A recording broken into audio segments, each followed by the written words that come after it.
You know, the more things change, the more they stay the same.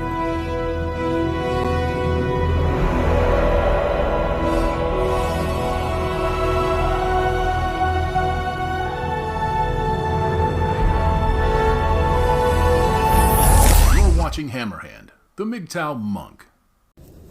Good morning, good afternoon, good evening, gentlemen. Hammerhand, the Mgtow Monk. Back at you. Yo, man. One more again. Yo. There is a legend out there right now who has put up old Mgtow Dicktionary's visage, matched the face to the voice. And it makes sense now why this man talks and acts the way that he talks and acts.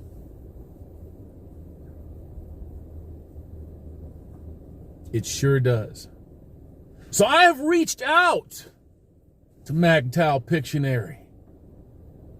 And I'm not sure, God willing, I have secured an interview with the one and only. Much in the blockbuster line of my former interviews with Tommy Laron, Bulldog Mindset, and others that I have yet to release, saving those for a rainy day. I do believe that I have secured the interview of the decade with Mgtow Dicktionary. It'll be awesome. But in all seriousness, it makes perfect sense why this man carries on the way that he does. I try not to denigrate people and say man or air quotes, and he's a man, a disturbed man, a man with serious emotional problems, a man that probably needs some help from the VA. Now, he says he's a veteran. You know, if you're a veteran, you should go to the VA and get some help, bro, because you need the help. There's nothing wrong with checking your pride, you know, going and saying that you need some help. You do. You've kind of wandered off into that fifth dimension somewhere, and you're not living a life that's based in any type of reality. And now that people have matched you up, put your shit out there, you can't hide behind that big old tough tucking voice because you're from the Bronx or New York. You can't hide behind that anymore because your image betrays your voice and your attitude. To be honest, it always did. And it always will. And nobody can take that seriously. That's why nobody takes you seriously. You see, you will have people that will run up on your page by the way, I've seen your page, and it's loaded with so many infiltrators and grifters. It's surprising to me that it's still up. I figured that you would have figured that out. You know, maybe that comes with mental instability. Maybe that comes with that. Not being able to discern friend from foe, acquaintance from ally. I don't know. I don't have that problem. But I think that you should get some help, sir. And you should probably reconsider some of the videos that you have up about other people out here, other MGTOW, other red pillars, you know. Just saying. You've done yourself no favors.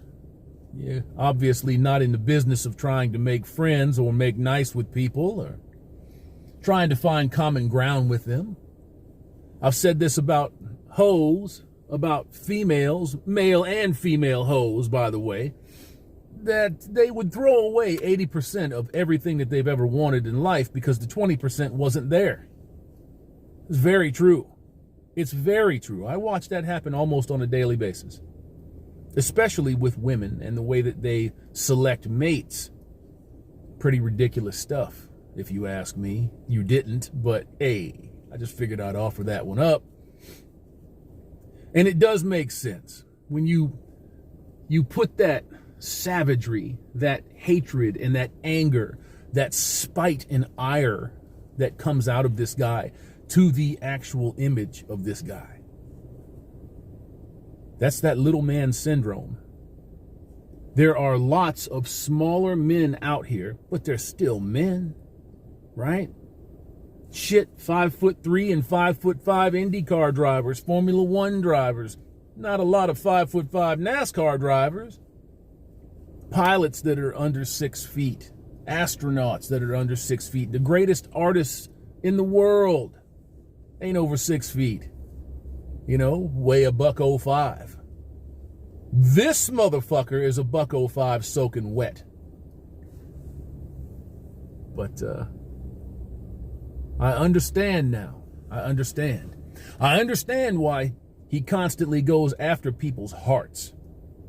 Because he doesn't have one. That's easy to see. I understand why he says and does the things that he says and does. He has problems accepting who he is as a person. You see, if you believe in the whole America's the most racist, this, that, or the other.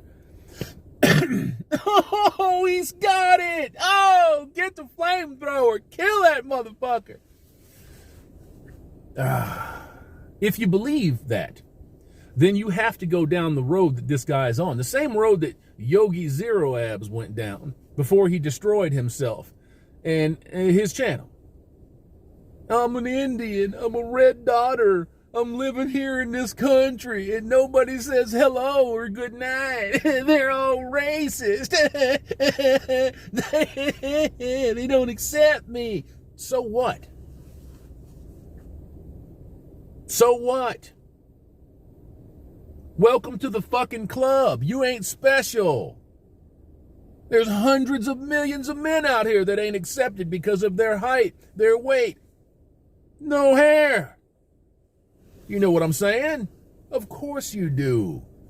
They've been able to deal with it. Focus. Compartmentalize. Take care of business. You haven't. And that's why I'm saying if you actually did serve, if you actually did put in time, I can't say thank you for that. Because knowing you had some type of ulterior motive. You know, maybe the GI Bill or something. You know what I mean? Because I don't picture people like you actually going out to serve. You go sit somewhere for 3 or 4 years and collect a check. And then you get out and you badmouth the shit out of the place. But you still took the money. I earned that money. Well, earn is a very subjective word, sir. So it does make perfect sense to me now why somebody that has no look, that has no jaw, that has no pecs, that has no body, that has nothing going for them, would go after everybody around him to bring them down to his level. And I've told you men out there this thousands of times over the years. Men will be your largest obstacle. Women are just riding the wave in. That's all they're doing. They go along to get along. Most of them. They always have and they always will. When men decide to reassert themselves and take back what has been taken from them, that fucking joyride is over. It's done. And there's nothing that they can do about it. Not a fucking thing. But it's on you. You see? It's on you men, collectively. Collectively.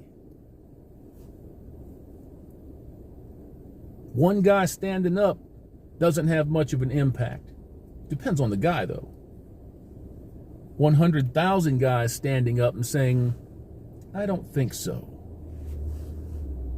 That has a huge impact. You've seen it. You're still seeing it. And you see how people put their spin on shit out here, the media. Oh, women are just, let me see, they're waiting. That's right, they're waiting till later. Why are they waiting? Careers. They're waiting, because, yes, man, because the career, and, you know, that means that they gotta have kids later, and, you know, what else can we say? Hold on a second, let me pick my teeth. What else can we say about? And there's nothing else we can say. Okay, so we're gonna tell them that they're waiting because they're the most educated, and that means that they can't have kids from 18 to 25, and we need sperm banks now, but nobody's donating sperm. Well, that's kind of a problem. And men don't trust us anymore because we have obliterated the bond between males and females. What else can we say?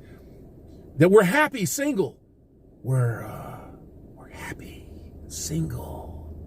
Yeah! Let's just puff that out into the ether and watch millions of women bite down on it and go simultaneously cry at the egg cemetery. No eggs. No empty egg carton. You don't have any eggs. No eggs. No empty egg carton. You don't have any eggs.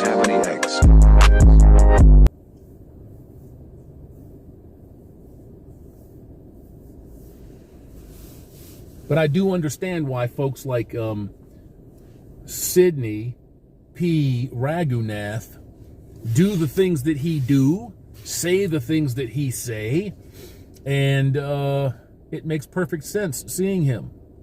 Putting the voice to the face makes all the difference. It always has and it always will. Anybody can talk a big game. Anybody can talk like they're the boss of the fucking world, the cock of the walk. But when it comes down to brass taxes with men like this, these men are suffering. Plain and simple.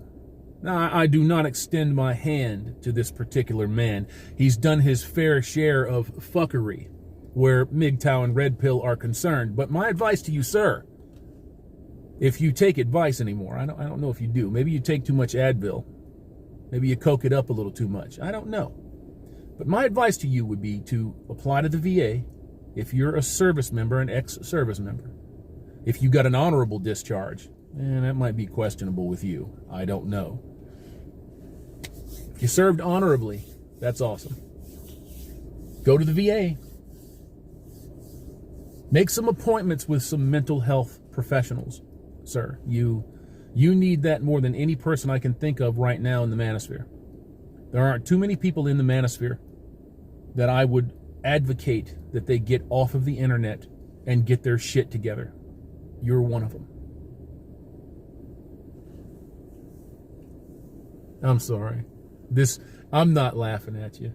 Well, I'm laughing at you a little bit, but I mean, like, not like, not like a belly laugh.